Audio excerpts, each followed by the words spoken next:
Assalamualaikum warahmatullahi wabarakatuh. Perkenalkan, nama saya Audina Asmi dengan NPM 2340602082. Di sini saya akan menjelaskan tentang materi perencanaan pembelajaran dan konsep dasar dari perencanaan pembelajaran tersebut. Yang pertama yaitu pengertian perencanaan pembelajaran.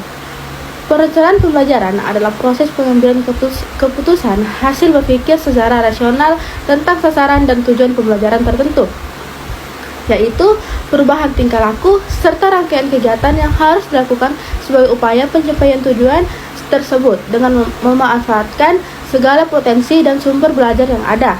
Dan juga perencanaan pembelajaran merupakan proses sistematis yang dapat dilakukan oleh seorang pendidik untuk merancang dan menyusun strategi, metode, dan langkah-langkah yang akan digunakan dalam proses pembelajaran. Tujuan utamanya adalah untuk memastikan bahwa pembelajaran dapat berjalan secara efektif, efisien, dan sesuai dengan tujuan pendidikan yang telah ditetapkan.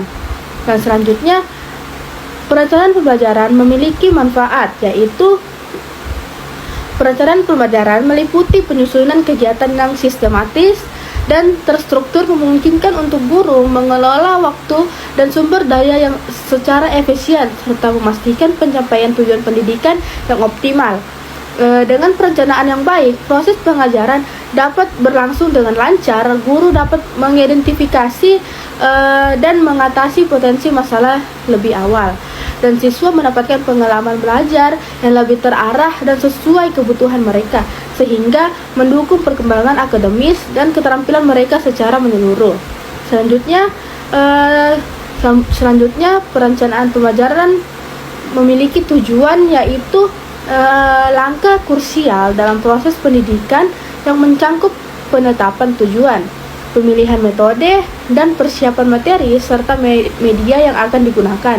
Melalui perencanaan yang matang, guru dapat memastikan bahwa setiap aspek proses pembelajaran, mulai dari penyampaian materi hingga penilaian, dapat berjalan secara sistematis dan efektif. Tujuan utamanya dalam perencanaan pembelajaran adalah untuk mempersiapkan dan mengatur kegiatan pengajaran dengan cara yang memadai, sehingga proses pembelajaran dapat mencapai hasil yang optimal.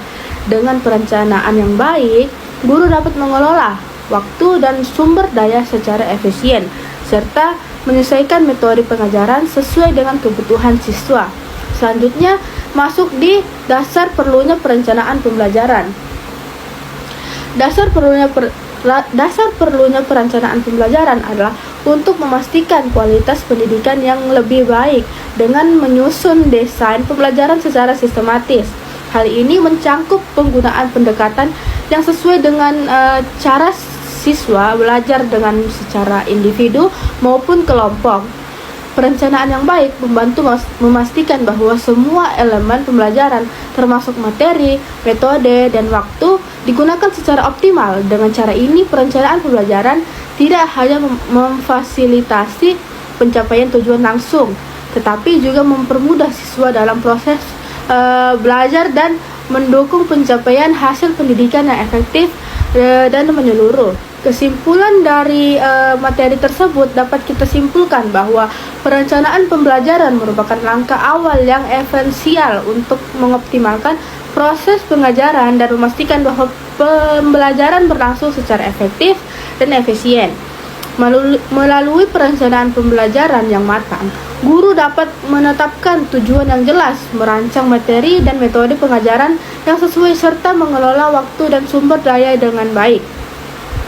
Perencanaan ini membantu mengidentifikasi dan mengatasi potensi masalah sebelum proses pembelajaran dimulai, sehingga mendukung pencapaian tujuan pendidikan secara optimal. Dengan demikian, perencanaan pembelajaran tidak hanya meningkatkan kualitas pelajaran, tetapi juga memberikan pengalaman belajar yang lebih terarah dan bermanfaat bagi perkembangan siswa secara menyeluruh.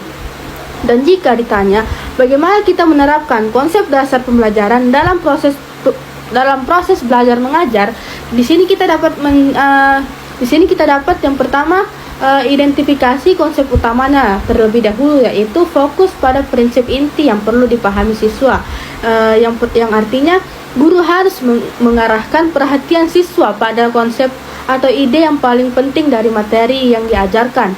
Yang kedua, metode pengajaran yang tepat, yaitu seperti menggunakan metode diskusi, demonstrasi, atau contoh nyata sesuai materinya.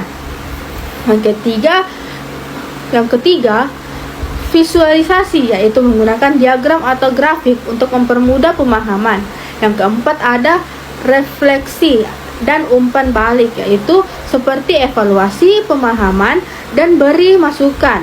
Yang kelima, ada evaluasi berkala, yaitu seperti guru menguji pemahaman siswa dengan penilaian rutin, contohnya seperti kuis, tanya jawab, dan lain-lain, karena membantu mengidentifikasi apakah siswa sudah memahami materi dengan baik dan memberikan kesempatan bagi guru untuk memperbaiki atau membantu jika ada kesulitan pada siswa tersebut.